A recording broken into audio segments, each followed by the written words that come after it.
ស្រីបើចង់ស្អាតកុំភ្លេចមើលវីដេអូនឹងដល់ចប់អ្នកទាំងអស់គ្នាគិតថាភាពស្អាតតែផាត់ម្សៅស្លៀកពាក់ខោស្អាតឯងមកឲ្យស្អាតអានឹងមិនហៅស្អាតមែនឬអត់មុននឹងផ្ដល់ចម្លើយឲ្យអ្នកទាំងអស់គ្នាខ្ញុំចង់ឲ្យអ្នកទាំងអស់គ្នាគិតពីរឿងមួយមានប្អូនស្រីម្នាក់គាត់ស្អាតមែនតើផាត់មុខលាបម្សៅសឹងថាដូចតារា model តែកន្លែងគាត់ធ្វើការគឺជាកន្លែងដែលមិនមានអ្នកគោរពក៏កន្លែងមិនល្អអ្នកទាំងអស់គ្នាមើលទៅគាត់ស្អាតមែនប៉ុន្តែអ្នកទាំងអស់គ្នាគិតក្នុងចិត្តថាគាត់មិនស្អាតទៅវិញហេតុអីហើយឥឡូវឲ្យឧទាហរណ៍ខ្ញុំម្ដងខ្ញុំអត់មានផាត់មុខលាបក្រែមលាបម្សៅអីទេខ្ញុំគ្រាន់តែចង់និយាយថាលាបក្រែមហើយសាក់ធម្មតារួចរាល់ប៉ុន្តែអ្នកទាំងអស់គ្នាមើលមកខ្ញុំគិតថាខ្ញុំមានទំនុកចិត្តខ្លាំងមែនតើអានឹងហេតុអីអញ្ចឹងវីដេអូហ្នឹងខ្ញុំចង់ឲ្យអ្នកទាំងអស់គ្នាគិតឡើងវិញភាពស្អាតគឺមិនមែនមកពីការលាបម្សៅលាបក្រែមលាបឡេអសនោះទេគឺចាញ់ពីចំណេះដឹងដូចជាខ្ញុំកំពុងតែធ្វើទោះជាខ្ញុំមិនលាបម្សៅមិនលាបក្រែមក៏ដោយប៉ុន្តែអ្នកទាំងអស់គ្នាមើលមកខ្ញុំ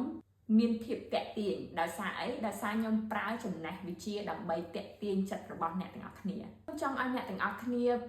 ធ្វើការកែប្រែផ្នែកកំណត់ដែលថាខ្ញុំអត់ហ៊ានចាញ់ក្រៅខ្ញុំអត់ហ៊ានធ្វើអីទេព្រោះខ្ញុំអត់ស្អាតជឿថាភាពស្អាតមិនគ្រាន់តែជាសម្បកក្រៅនោះទេគឺភាពស្អាតគឺអ្នកទាំងអស់គ្នាតាក់ទាញចិត្តអ្នកដទៃតាមរយៈភាពស្អាតពីខាងក្នុងពីចំណេះដឹងរបស់អ្នកទាំងអស់គ្នាពីទំនុកចិត្តរបស់អ្នកទាំងអស់គ្នាជាជាងតែងផាត់មុខតែខាងក្រៅដុសខាត់តែខាងក្រៅសូមអ្នកទាំងអស់គ្នាដុសខាត់ពីខាងក្នុងគឺត្រូវមានចំណេះដឹងគឺត្រូវមានព័ត៌មានជាច្រើនក្នុងខួរក្បាលរបស់យើងអញ្ចឹងត្រូវធ្វើយ៉ាងម៉េចត្រូវអានសៀវភៅឲ្យច្រើនត្រូវនិយាយជាមួយមនុស្សដែលឆ្លាតឲ្យច្រើនត្រូវស្ដាប់ព័ត៌មានល្អជាច្រើនពីព្រោះពេលដែលអ្នកទាំងអស់គ្នាមានចំណេះដឹងកាន់តែច្រើនទំនុកចិត្តរបស់អ្នកទាំងអស់គ្នាកាន់តែខ្លាំងអញ្ចឹងពេលអ្នកទាំងអស់គ្នាតាក់ទាញមនុស្សនៅពិភពលោកខាងក្រៅគឺអ្នកទាំងអស់គ្នាមិនតាក់ទាញគាត់ត្រឹមតែសម្បកក្រៅរបស់អ្នកទាំងអស់គ្នាទេគឺអ្នកទាំងអស់គ្នាតាក់ទាញចិត្តរបស់គាត់គឺពីអ្វីចំណេះដឹងដែលអ្នកទាំងអស់គ្នាមានដោយអ្នកទាំងអស់គ្នាកំពុងមើលមកខ្ញុំផ្ទាល់តែម្ដងគឺខ្ញុំមិនបានតាក់ទាញចិត្តរបស់អ្នកដោយខ្ញុំមានសម្ផស្សស្អាតនោះទេគឺទោះជាខ្ញុំអត់ស្អាតប៉ុន្តែខ្ញុំតាក់ទាញចិត្តរបស់អ្នកទាំងអស់គ្នាមកមើលខ្ញុំស្ដាប់ខ្ញុំគឺដោយសារខ្ញុំនិយាយអ្វីដែលមានប្រយោជន៍ដល់អ្នកទាំងអស់គ្នាស្ដាប់អញ្ចឹង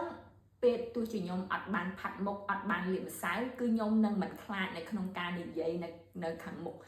ទស្សនិកជនទាំងអស់ទេដោយសារខ្ញុំមានទំនុកចិត្តខ្លួនឯងអ្វីដែលខ្ញុំនិយាយគឺអ្នកទាំងអស់គ្នានឹងស្ដាប់អញ្ចឹងចុងក្រោយខ្ញុំចង់ឲ្យអ្នកទាំងអស់គ្នាដុសខាត់ចេញពីខាងក្នុងពេលនោះអ្នកទាំងអស់គ្នាដឹងថាទោះជាអ្នកទាំងអស់គ្នាអត់មានម្សៅក៏ដោយក៏អ្នកទាំងអស់គ្នាមានទំនុកចិត្តខ្លួនឯងដែរ